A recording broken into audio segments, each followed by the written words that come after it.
ચાલો. નમસ્કાર વિદ્યાર્થી મિત્રો, હું રોહિત સોંદરવા ફરી એક નવા સેશન સાથે તમારી સાથે આવી ગયો છું અને આ સેશનમાં આપણે જે આઈબી સિક્યુરિટી આસિસ્ટન્ટ કે ભાઈ આ વખતે આઈબી એ ઘણી બધી જગ્યાઓ આપી, એસીઆઈઓની પણ સારી જગ્યાઓ આવી, એની સાથે સાથે એસે કે જે 10 પાસ ઉપર ભરતી હતી 4987 જગ્યાઓ અને એમાં પણ ગુજરાતમાં 307 જગ્યાઓ. તો આની આપણે કહેવાય ને કે ફોર્મ ફિલિંગ, અમુકને તો એ પણ ખબર નહીં હોય કે ભાઈ આના ફોર્મ ફિલિંગ એ થઈ ગયા અને સાથે સાથે આની પ્રિલિમ પરીક્ષા લેવાઈ ગઈ. તો પરીક્ષા આપણે આપી દીધી. જે લોકો વિદ્યાર્થી મિત્રોએ પરીક્ષા આપી છે, પ્રિલિમ પરીક્ષા આપી દીધી, એની આન્સર કી પણ આવી ગઈ અને આપણે આન્સર કીમાં આપણે છે કે ભાઈ આન્સર કી પ્રમાણે આપણે જોઈ લીધું કે કેટલા માર્ક્સ થાય છે. અરાઉન્ડ આપણે જોઈએ તો કે ઓન એન એવરેજ 50 ની આસપાસ બધાની એવરેજ છે કે આપણે માનીને ચાલીએ એટલી છે. પણ હવે આમાં આગળ તો કે ભાઈ હજી તમારે 2 ડગલા આગળ વધવાનું છે. હજી 2 ડગલામાં ટાયર 2 આવશે. ટાયર 2 માં તમારે 50 માર્કની એક ડિસ્ક્રિપ્ટિવ ટેસ્ટ છે, જે લેખિત પરીક્ષા છે, એ તમારે ખાલી ક્વોલિફાય કરવાની છે. એ પાસ કરશો પછી તમારે ત્રીજું ડગલું કે જે ઇમ્પોર્ટન્ટ છે અને એ છે ઇન્ટરવ્યુ. પણ જે લોકોને ઓન એન એવરેજ, એટલે કે એવું નથી કે ભાઈ જેને 50 ની આજુબાજુ થાય એને જ તૈયારી કરવાની. બહુ ડેટા જે છે, એનાલિસિસ જે કર્યું છે આપણે, એનો વિડીયો બનાવેલો, એના પછીનું એનાલિસિસ જોતા એવું લાગે છે કે કટ ઓફ છે ક્યાંય ને ક્યાંય નીચું રહેશે. એટલે તૈયારી બધાને કરવાની છે, કેમ કે હજી નોર્મલાઇઝેશન છે એ વસ્તુ બાકી છે. નોર્મલાઇઝેશન પણ થશે તો જેના ઓછા માર્ક છે એના પણ હજી વધશે, એની હાર્ડ શિફ્ટ છે તો એ પણ વધશે. એટલે હજી બધાને તૈયારી ચાલુ કરી દેવાની છે. પણ પેલું કહેવાય ને કે ફોર્મ ભર્યા પછી ટાયર 1 ક્યારે આવી ખબર નથી પડી, તો ટાયર 2 પણ ક્યારે આવશે ખબર નહીં પડે. એટલે હવે આ ટાયર 2 ની તૈયારી કેમ કરવી એના માટે જ આ સેશન લાવ્યો છું. એની પહેલા બેઝિક આપણે જોઈ લઈએ કે ભાઈ આ જે આઈબી સિક્યુરિટી આસિસ્ટન્ટ છે એની જગ્યાઓ જોઈએ તો આખા ભારતમાં 4987 જગ્યાઓ હતી. એમાંથી ગુજરાતમાં 307 જગ્યાઓ હતી. એટલે કે જગ્યાઓ ઓલ ઓવર ઇન્ડિયામાં 307 જગ્યાઓ ગુજરાતમાં. હવે આના ફોર્મ છે એમાં ખાસ એક તો ડોમિસાઇલ છે એ ઇમ્પોર્ટન્ટ ફેક્ટર હતું કે જે લોકો ડોમિસાઇલ હોય એ જ ભરી શકે ત્યાં. એટલે આમાં ગુજરાત જોડે જ આપણું કોમ્પિટિશન હતું. બીજી વસ્તુ કે આખા ભારતમાં 8 થી 9 લાખ જેવા ફોર્મની વાત ચાલતી હતી, તો ગુજરાતનો માનીને ચાલીએ કે અરાઉન્ડ 50,000ની અંદર ફોર્મ ફિલિંગ હતા. એમાં પણ 35 થી 40% લોકો પરીક્ષામાં ટાયર 1 માં ગેરહાજર રહ્યા છે. તો આ બેનિફિટ છે. અને બીજું કે પેપરનું લેવલ પણ એકંદરે થોડું મીડિયમથી હાર્ડ જેવું હતું. એટલે એનો મતલબ કટ ઓફ છે ઓન એન એવરેજ નીચું જ રહેશે. અને ગુજરાતમાં તો બધા ઝોનના કમ્પેરિઝનમાં કટ ઓફ છે એ થોડું નીચે જ રહેશે. વાત કરીએ તો કે ભરતી સંસ્થા આઈબી છે, મિનિસ્ટ્રી ઓફ હોમ અફેર્સમાં. આની પરીક્ષા તારીખ આપણે ટાયર 1 આપી દીધી. 29 અને 30 સપ્ટેમ્બરે આપણે ટાયર 1 આપેલી. હવે એની આન્સર કી છે તો એ પ્રકાશિત ક્યારે, તો કે 4 ઓક્ટોબરે આન્સર કી આવી હતી. પછી આપણે થોડું એનાલિસિસ એ કર્યું કટ ઓફનું, એનો પણ વિડીયો છે જ આપણો. અપેક્ષિત પરિણામ ક્યારે છે તો કે આ ઓક્ટોબરમાં, એટલે કે આ મહિનાના એન્ડ સુધીમાં. આનું દિવાળી પછી શક્યતાઓ છે, કેમ કે હજી એસીઆઈઓનું રિઝલ્ટ નથી આવ્યું. તો પહેલા એસીઆઈઓ આવશે પછી આનું આવશે. એટલે આ મહિનામાં તો આવતા મહિનામાં આનું પરિણામની શક્યતા છે. અને બીજું કે જે ટાયર 2 છે એ પણ એક્સપેક્ટેડ કે આવતા મહિનામાં નવેમ્બર અથવા ડિસેમ્બરમાં ટાયર 2 પણ તમારી આવી જ જવાની છે. તો આપણે આગળ વધીએ તો કે આમાં ટાયર 2 જે એક્ઝામ છે એમાં તો કે 10 ગણા ઉમેદવારોને આ લોકો બોલાવશે. હવે આપણે ગુજરાતમાં વાત કરીએ તો કે ગુજરાતમાં જગ્યા 307 છે. આના 10 ગણા આપણે કરીએ એટલે કંઈ નહીં, પાછળ 0 લગાડી દેવાનો. આપણે ભણીએ જ છે ગણિતમાં. તો કે 3070 લોકો છે આ લોકોને બોલાવશે. હવે રેન્ક મિત્ર છે એની ઉપર આપણે એનાલિસિસ કર્યું. એની સાથે સાથે બીજું બધું ડેટા મેં જોયું ને, તો એમાં જોતા એવું લાગે છે કે 3070 લોકોનો ડેટા નથી ત્યાં. તો શું હકીકતમાં 3070 લોકો નહીં થાય? થઈ તો જશે એવું લાગે જ છે, પણ કટ ઓફ મને એવું લાગે છે કે નીચું રહેશે એવું જોતા એવો અંદાજે લાગે છે. તો 3070 લોકો છે આ લોકો ટાયર 2 એક્ઝામ દેવા માટે જશે. ટાયર 2 એક્ઝામ છે. હવે ટાયર 2 પરીક્ષાનું સ્વરૂપ શું છે? ભાઈ ટાયર 2 માં પૂછાશે શું? તો ટાયર 2 છે વર્ણનાત્મક છે. આ ડિસ્ક્રિપ્ટિવ તમારી એક્ઝામ લેવાશે. ડિસ્ક્રિપ્ટિવ આ એક્ઝામમાં તમને 1 કલાકનો ટાઈમ મળશે. જ્યારે 2019માં જે ટાયર 2 લેવાની ને એમાં 40 માર્ક્સનું પેપર હતું. 40 માર્ક્સનું. આ 40 માર્ક્સના પેપરમાં પણ તમને 1 કલાકનો ટાઈમ હતો. હવે આ 40ના આ લોકોએ શું કર્યું? 50 માર્ક કરી નાખ્યા. 1 કલાકનો ટાઈમ. હવે આ 50 માર્કનું જે પેપર છે એમાં તમારે ક્વોલિફાઈંગ નેચર છે, એટલે કે આનું આ મેરિટમાં નહીં ગણાય. મેરિટમાં તમારી ટાયર 1, મેરિટમાં તમારી ટાયર 1 અને પ્લસ તમારા ઇન્ટરવ્યુના માર્ક ગણાશે. એટલે તમારા ઇન્ટરવ્યુ અને ટાયર 1 ના માર્ક ગણાશે. એ જે તમારા મેરિટમાં ગણાશે એ ફાઇનલ મેરિટમાં એ ગણાશે. આમાં તમારે ખાલી 20 માર્ક લાવવાના છે. 50 માર્કનું જે પેપર છે એમાં 20 માર્ક લાવવાના છે. હવે આ જે પરીક્ષા છે તો કે એમાં આવશે હું સાહેબ? ટાયર 2 માં મારે 50 માર્ક થાય, મારે 55 માર્ક થાય, અમુક કે મારે 45 માર્ક થાય, 40 માર્ક થાય. શું તૈયારી નહીં કરવાની? કરવાની ભાઈ. કેમ કેમ કે 2019માં બેક ડેટામાં તમે જો 35 સુધી જનરલનું મેરિટ હતું, તો 35 સુધી જે લોકો છે એનું પણ આવી શકે, એની પણ શક્યતાઓ છે.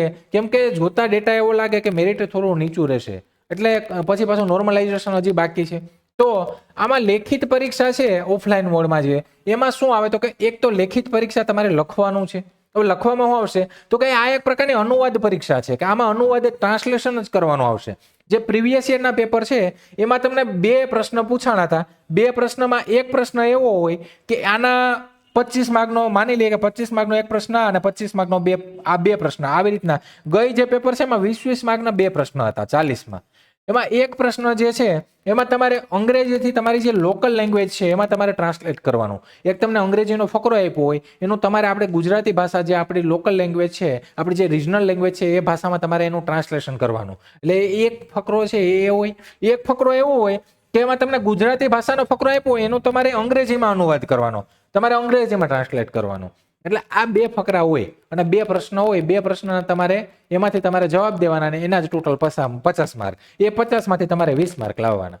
હવે અંદાજે 500 શબ્દોમાં તમારે અનુવાદ કરવાનો. તો જે 500 જે ફકરો હોય અંદાજે કહી છે કે 500 શબ્દોમાં અનુવાદ આખો હોય છે, ઠીક છે. એટલે એક ફકરો છે 250 તમારે શબ્દોનો ગણીને ચાલવાનો. એટલે આ અનુમાન છે, આ ક્યાંય ઓફિશિયલી ક્યાંય આપ્યું નથી, પણ આ વસ્તુ મેં જ્યાં સુધી એનાલિસિસ કર્યું છે ત્યાં સુધી આવો ડેટા મળે છે કે ભાઈ 500 શબ્દોમાં અનુવાદ હોય છે. બીજી વસ્તુ આ થયું કે પરીક્ષા ટાયર 2માં શું છે તો કે ભાઈ લેખિત પરીક્ષા છે, તમારે ટ્રાન્સલેશન કરવાનું છે ગુજરાતીનું ઇંગ્લિશમાં, ઇંગ્લિશનું ગુજરાતીમાં, એટલે રિજનલ લેંગ્વેજમાં. 2 પ્રશ્ન, ગઈ પરીક્ષામાં 2 પ્રશ્ન હતા, એટલે જોતા એવું લાગે કે આ વખતે 25 માર્કના 2 પ્રશ્ન આવશે.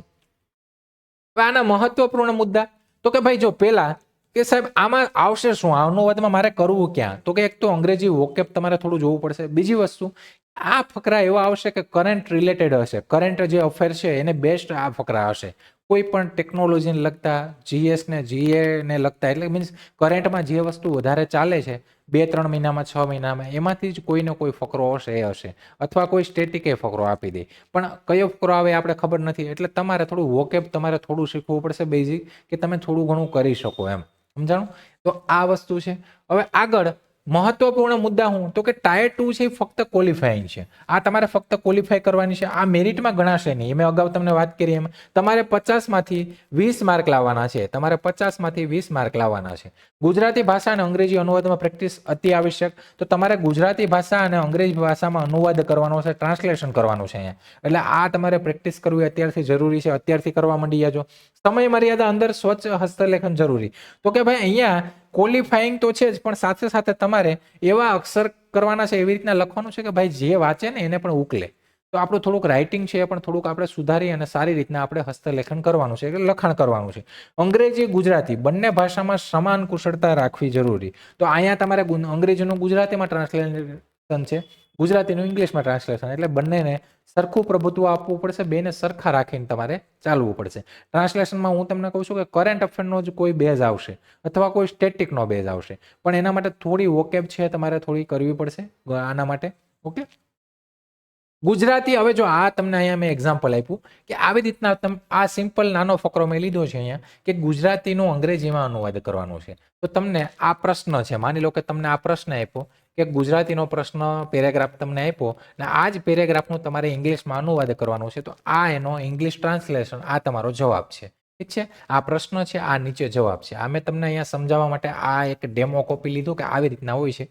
આ પેપરમાં તમને આવી રીતના એક ફકરો આપ્યો હશે, તમારે એનું ટ્રાન્સલેશન છે, જવાબ 1 કે 2 કરી જે હોય એ તમારે આન્સર શીટમાં લખવું પડશે. તો અહીંયા જો ગુજરાતીમાં તો કે આપણે દેશના નાગરિક તરીકે હંમેશા આપણા કર્તવ્યોને યાદ રાખવા જોઈએ. સત્ય અને ઈમાનદારીથી કાર્ય કરવું એ રાષ્ટ્રની પ્રગતિ માટે સૌથી મોટું યોગદાન છે. જો દરેક વ્યક્તિ પોતાનું કામ જવાબદારીપૂર્વક કરે તો ભારત વિશ્વમાં અગ્રણી દેશ બની શકે. હવે આનું ઇંગ્લિશમાં ટ્રાન્સલેશન કરીએ આપણે તો કે જો as a citizen of our country we must always remember our duties. Working with trust and honesty is the greatest contribution to the progress of the nation.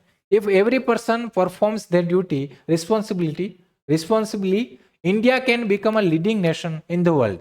તો થોડું જો અહીંયા કે આ વોકેબ છે મને યાદ હોવો જોઈએ, થોડા બેઝિક થોડા વર્ડ છે આપણે થોડા ઘણા એવું કહેવાય કે રૂટીનમાં આપણે કરેલા હોય, થોડા આપણે કરીએ તો એની ઉપરથી થોડું ઘણું આપણે ટ્રાન્સલેશનનો અંદાજ આપણે લગાવી શકીએ. અહીંયા જો ઓકેમાં તો કે ભાઈ નાગરિક છે ને સિટીઝન, તો સિટીઝનને આ ઇમ્પોર્ટન્ટ છે. કર્તવ્ય તો કે ડ્યુટી, ઈમાનદારી તો કે ઓનેસ્ટી, પ્રગતિ તો કે પ્રોગ્રેસ, અગ્રણી તો કે લીડિંગ. તો આવા આ સ્પેલિંગ મને યાદ હોય થોડું ઘણું હું છે ને ટ્રાન્સલેશન કરી શકું. અને મારે 20 માર્ક જ લાવવાના છે, સમજાણું? તો આ જો અહીંયા છે આપણે દેશના નાગરિક તરીકે હંમેશા આપણા કર્તવ્યોને યાદ રાખવા જોઈએ. તો કે as a citizen of our country, આ અહીંયા છે.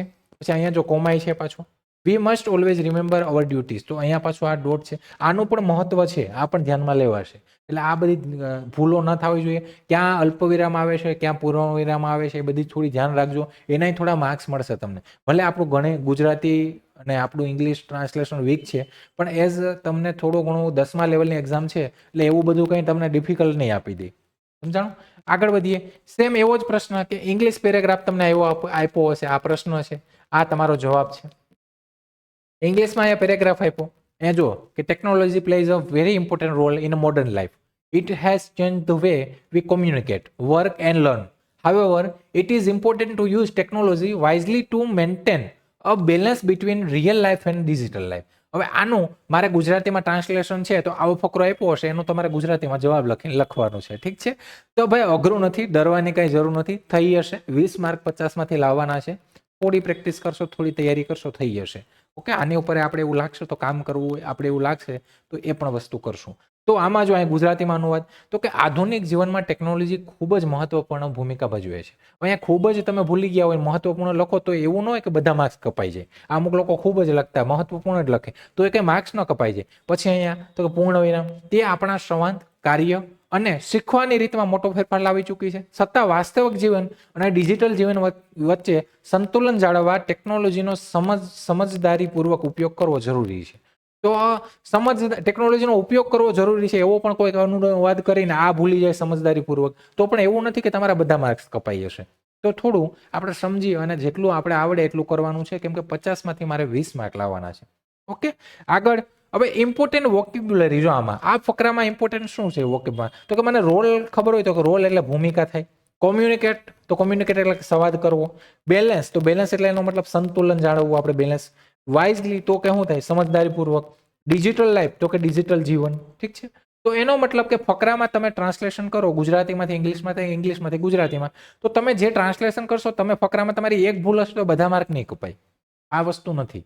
તમે ટ્રાન્સલેશન કરો, તમને જેટલું આવડે છે, જેટલું કહેવાય કે આપણી પાસે સમય ઓછો છે, પણ સ્માર્ટ વર્ક કરશો તો આવડી જશે, 20 માર્ક આવી જશે, કંઈ અઘરું છે નહીં. બીજી વસ્તુ, એક ઇમ્પોર્ટન્ટ પોઈન્ટ સાથે સાથે એ પણ કહી દઉં છું અહીંયા. જો ઇમ્પોર્ટન્ટ પોઈન્ટ એ છે, માની લો કે આપણે આ સ્લાઇડ પૂરી થઈ ગઈ, પણ એક ઇમ્પોર્ટન્ટ પોઈન્ટ છે તમને કહું છું.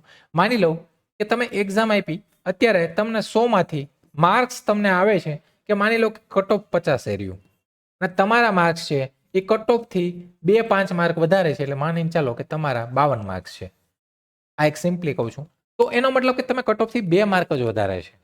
એટલે તમારે છે કે ક્વોલિફાય કરી અને આ જે ક્વોલિફાઈંગ રાઉન્ડ છે ને એ તમે કરી લેશો, તો અહીંયા પણ ઘણા બધા એવા સ્ટુડન્ટ હશે કે જે લોકોને અઘરું પડતું હશે. એને એમ થતું હોય 50માંથી 20 કેમ લાવવા સાહેબ, મેં કોમેન્ટ જોઈ છે અમુક લોકોની, પણ આવી જશે ભાઈ. અને અહીંયા પણ ઘણા લોકો અટકશે, તો ત્યાં પણ તમારો આ જે રેશિયો છે એ 2 માર્કનો સુધરશે. બીજી વસ્તુ કે અહીંયા તમે જ્યાં ચૂક કરો છો એ તમારે થોડા ઇન્ટરવ્યુમાં કવર કરવા પડશે. તમારે ઇન્ટરવ્યુમાં થોડા વધારે માર્ક્સ કવર કરવા પડશે, એટલે તમારું સિલેક્શનના ચાન્સીસ વધી હશે. તો આ પ્રમાણે તમારે સ્ટ્રેટેજી સાથે ચાલવું પડશે. ઠીક છે? તો આવા નવા સેશન સાથે ચાલશું. તમારી કંઈ કોમેન્ટ, તમારી કંઈ પણ મૂંઝવણ, પ્રશ્નો કંઈ પણ હોય કે એડવાઇસ હોય, કંઈ સલાહ સૂચન હોય કે કંઈ પણ વસ્તુ હોય તો તમે કોમેન્ટમાં કહી શકો છો. ઠીક છે? એ કોમેન્ટમાં તમને ક્યારેક રિપ્લાય નથી આપી શકતા ટાઈમ ટુ ટાઈમ, તો એના માટે પેલું કહેવાય કે તહે દિલથી અમે એની માફી માંગીએ છીએ કે ભાઈ કોમેન્ટમાં નથી એક્ટિવલી આપણે એટલું બધું લેક્ચર ના તેને હોય, તો કોમેન્ટમાં એક્ટિવલી તમને જવાબ આપવાનો અમે પ્રયત્ન કરીએ. ના આપી શકીએ તો પણ આપણે એના કોઈના કોઈ માધ્યમથી આપણે જોડાઈ જઈશું અને એનો જવાબ કે આપણે એનું કંઈ સોલ્યુશન લાવવાનો પ્રયત્ન ચોક્કસ કરીશ. ઠીક છે? તો ફરી આવા નવા કોઈ સેશનમાં આપણે મળશું. ત્યાં સુધી રજા લઉં છું. જય હિન્દ, જય ભારત.